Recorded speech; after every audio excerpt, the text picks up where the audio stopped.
Un deuxième cas clinique long. Un homme de 65 ans consulte aux urgences pour un essoufflement survenu au décours d'une violente douleur thoracique qui persiste. La douleur, premier épisode, est arrivée brutalement il y a 4 heures et n'a pas cédé malgré la prise de paracétamol.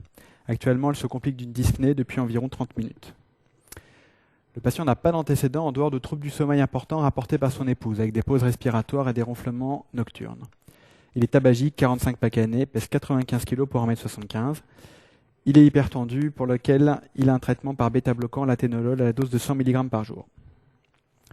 L'examen clinique du patient montre des bruits du cœur réguliers mais rapides, une pression artérielle basse à 80 mm de mercure de systolique, l'absence de souffle cardiaque, une fréquence respiratoire élevée à 25 par minute. On note des râles crépitants bilatéraux pulmonaires jusqu'à mi-champ, il y a une marbrure modérée des genoux et des sueurs. Première question, interprétez son électrocardiogramme percritique, quel est votre diagnostic ?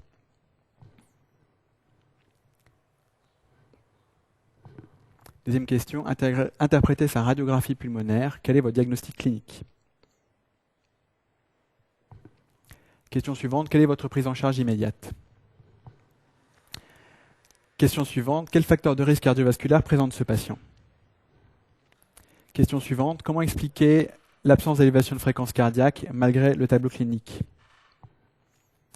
Question suivante, quelles atteintes coronaires pourraient expliquer la gravité du tableau clinique ? Question suivante, détaillez son ordonnance de sortie.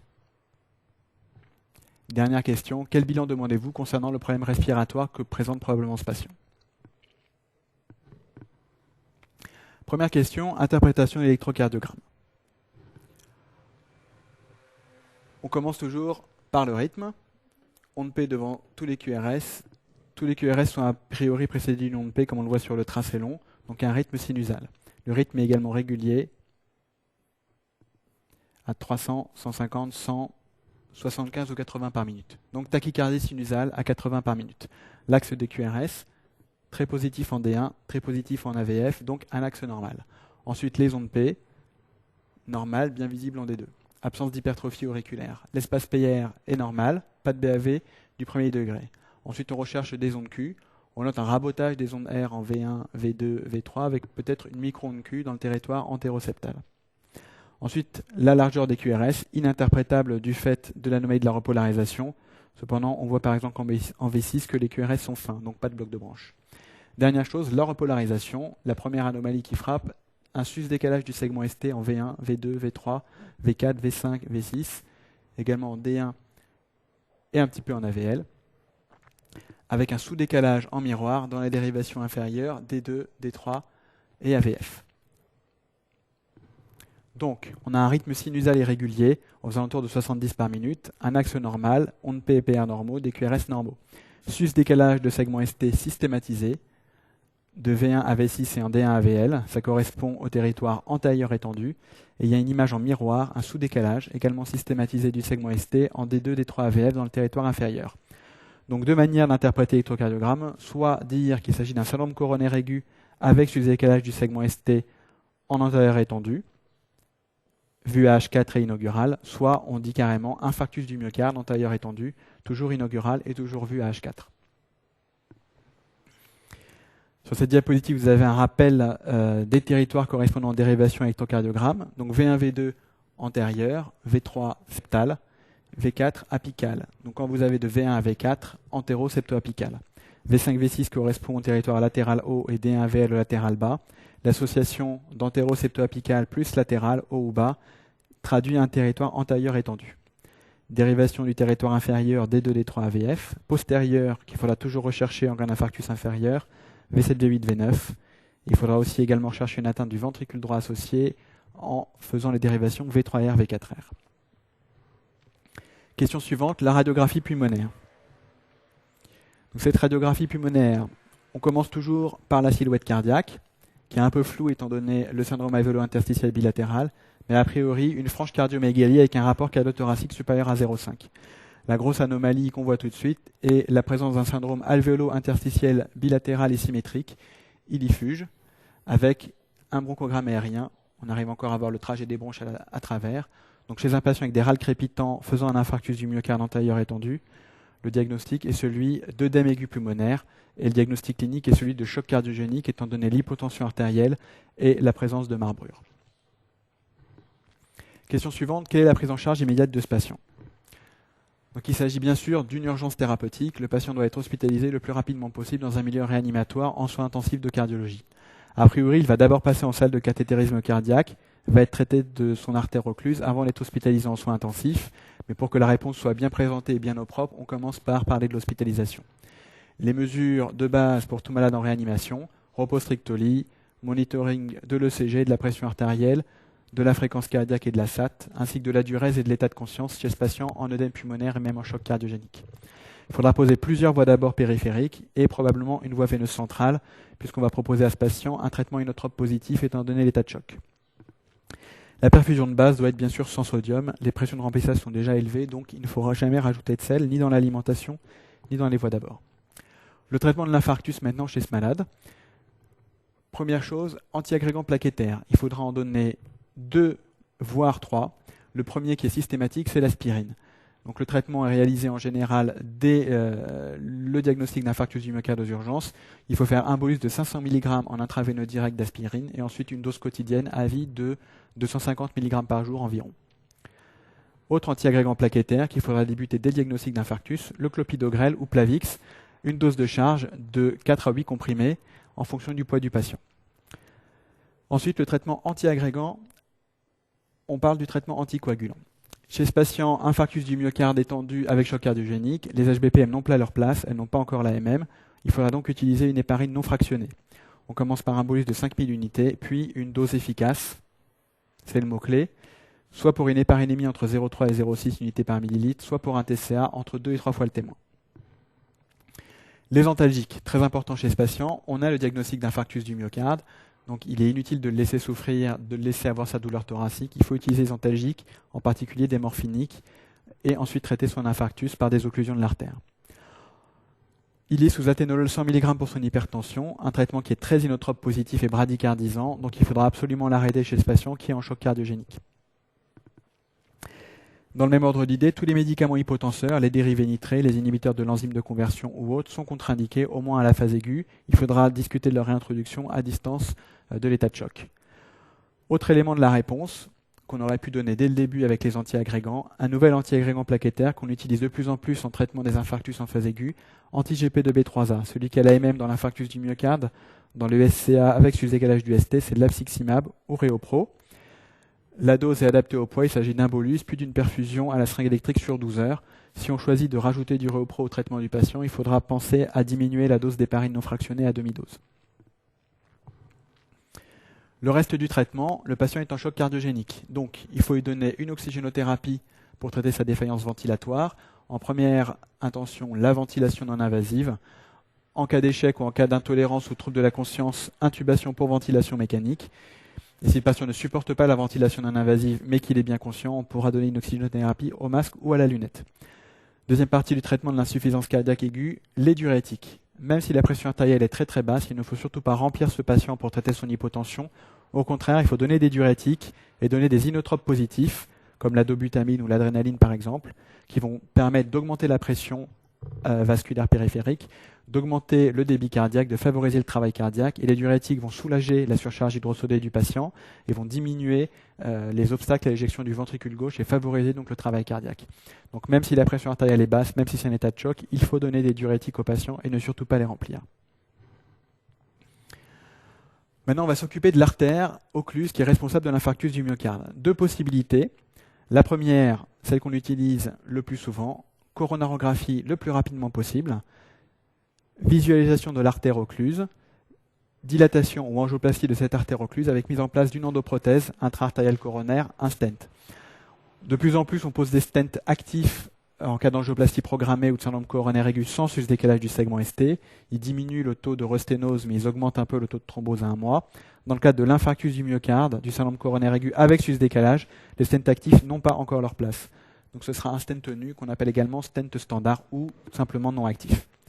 Compte tenu de la défaillance hémodynamique, on ne peut pas remplir le patient, on le traite par diurétique et par inotrope positif.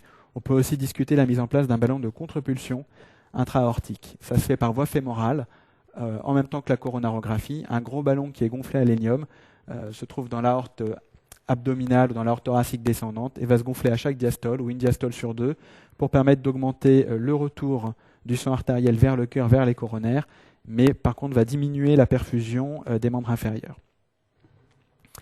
Deuxième solution, si on n'a pas par exemple de salle de coronarographie à distance, pour désocclurer l'artère qui est bouchée, la thrombolyse intraveineuse. Quand choisir la thrombolyse par rapport à la coronarographie, c'est une question classique. La thrombolyse fait aussi bien que la coronarographie dans l'infarctus du myocarde non compliqué dans les 2 premières heures. Dans la première heure, elle peut même faire un peu mieux. Par contre, au-delà de la 2e heure, l'angioplastie fait toujours mieux que la thrombolyse. Et en cas d'infarctus du myocarde compliqué, surtout chez notre patient qui est en choc cardiogénique, il faut toujours préférer la coronarographie et l'angioplastie à la thrombolyse si possible. S'il n'y a pas de salle de coronarographie possible à courte distance du patient, on fait une thrombolyse. Il faudra de toute façon dans un deuxième temps faire une coronarographie pour bien voir l'efficacité du traitement. Enfin, dernier axe de la prise en charge, la correction des facteurs de risque cardiovasculaire. On va en reparler juste après. On peut débuter, dès que le patient sera un peu mieux, une statine à visée de prévention secondaire de ces facteurs de risque. Patient hospitalisé ayant une double, voire une triple anti-agrégation plécataire et un traitement anticoagulant à dose efficace, donc prévention de l'ulcère de stress par les inhibiteurs de la pompe à protons. Le traitement de l'insuffisance cardiaque IEC, bêta-bloquant, il faudra les donner à ce patient, mais à distance de tout signe congestif, à distance du choc cardiogénique. Ici, on a la coronarographie une coronarographie qui pourrait correspondre à notre patient. Donc, en phase aiguë d'infarctus, on voit ici l'artère interventriculaire antérieure, qui est ici occluse, et ici complètement occluse. Un guide est passé au travers de l'artère, un ballon est passé au niveau de l'occlusion et est gonflé avec un stent, et ici on a le résultat final avec un flux intracoronaire normal, et on récupère la totalité de l'artère interventriculaire antérieure. Question suivante, quel facteur de risque cardiovasculaire présente ce patient? Donc pour répondre à cette question, il suffit de se reporter à l'énoncé. D'abord son âge, de 65 ans. Son sexe masculin, il est hypertendu et traité, ça reste un facteur de risque. Il a une surcharge pondérale, 95 kg pour 1m65, un tabagisme actif. L'autre facteur de risque cardiovasculaire qu'il ne faut pas oublier, c'est son propre syndrome d'apnée du sommeil. Avec des pauses respiratoires et des renflements nocturnes chez un patient ayant des facteurs de risque cardiovasculaire et une surcharge pondérale, on sait que ça favorise la survenue d'insuffisance cardiaque, d'infarctus du myocarde, voire d'autres choses comme l'hypertension artérielle.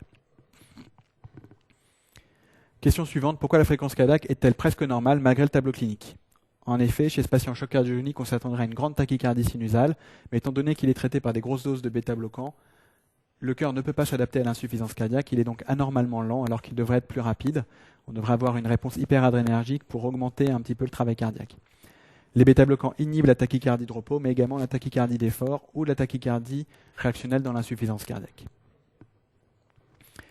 Question suivante, quelles atteintes coronaires pourraient expliquer la gravité du tableau? Il s'agit d'un choc cardiogénique avec un infarctus du myocarde antérieur étendu. Il peut s'agir soit d'une sténocérée du tronc commun, on parle de sténocérée lorsqu'elles sont supérieures à 50% sur ce tronc. Il peut également s'agir d'une occlusion du tronc commun qui en général se traduit par une mort subite sur l'entrée du rythme ventriculaire. Il peut également s'agir d'une sténocérée, et cette fois-ci on parle de sténose à plus de 60%, ou d'une occlusion de l'artère principale du cœur qui fait suite au tronc commun, l'artère interventriculaire antérieure, également appelée IVA. Autre possibilité pour expliquer la gravité du tableau clinique, il pourrait s'agir de sténose serrée tritronculaire.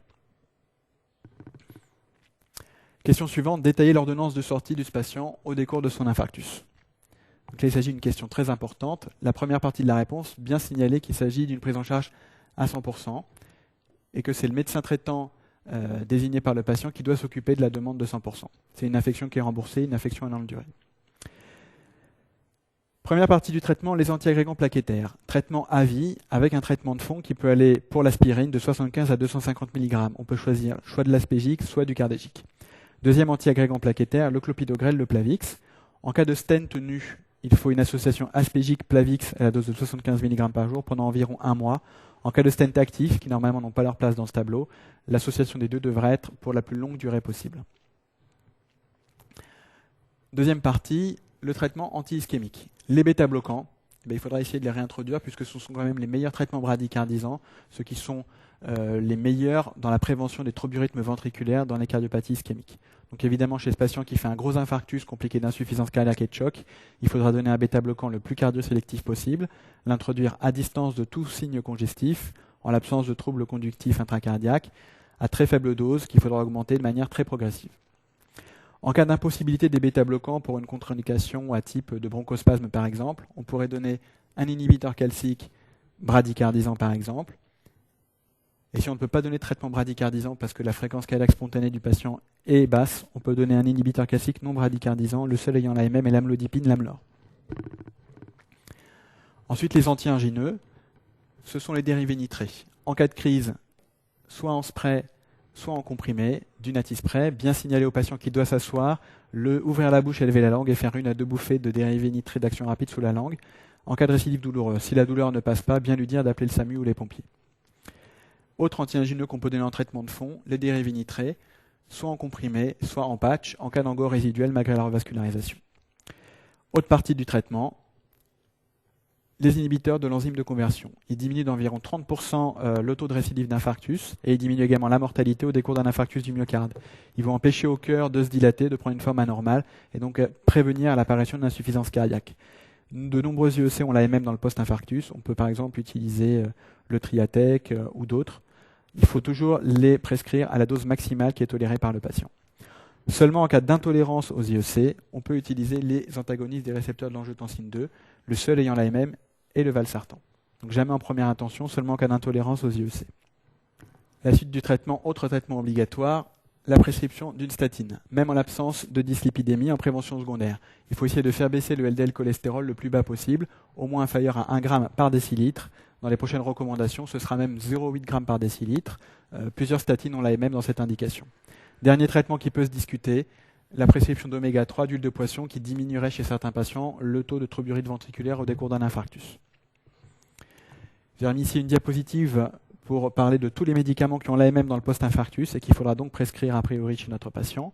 Donc on laisse de côté la thrombolyse qui est le traitement en phase aiguë. Les antiagrégants plaquettaires donc diminuent d'environ 23% la morbimortalité au décours d'un infarctus du myocarde. Les bêta-bloquants la diminuent d'environ 20%. Les IEC, selon les études, de 7 à 27%, mais la moyenne, c'est aussi 20%. Et les statines, qui diminuent d'au moins 20% la morbimortalité au décours d'un infarctus du myocarde.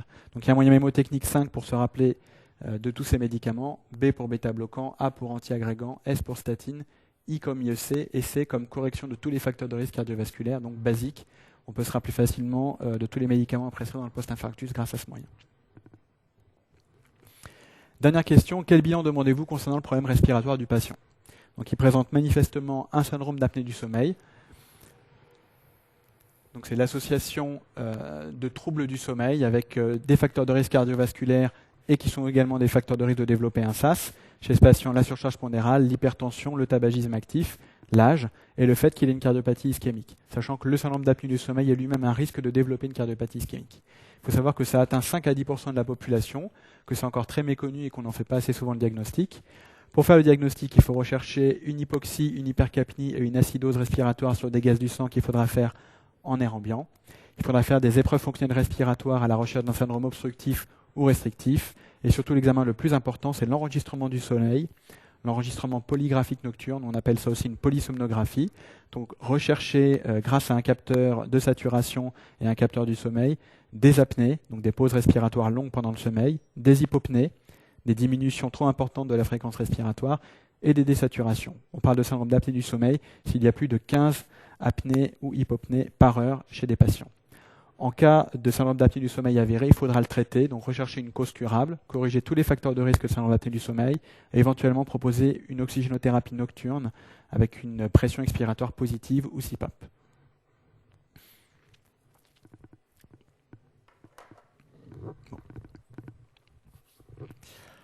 Donc, en conclusion pour ce dossier qui est extrêmement important pour les D3 mais aussi pour les D4, bien connaître tous les facteurs de risque cardiovasculaire et le syndrome d'apnée du sommeil qui est un nouveau facteur de risque officiel d'infarctus du myocarde.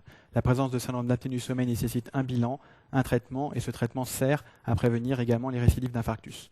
Concernant l'infarctus du myocarde lui-même, il faut bien connaître les nouveaux traitements, les anti-GP2B3A qui sont des anti-agrégants plaquettaires qui ont l'AMM dans le traitement de l'infarctus en phase aiguë, mais également dans le traitement des syndromes coronaires aigus sans sus-décalage du ST, comme on le verra plus tard. Bien connaître tous les médicaments qui ont l'AMM en post-infarctus, IEC, bêta-bloquants, statine, anti-agrégants, et la correction de tous les facteurs de risque. Ne pas oublier les AA2 qui ont la MM seulement en cas d'intolérance aux IEC.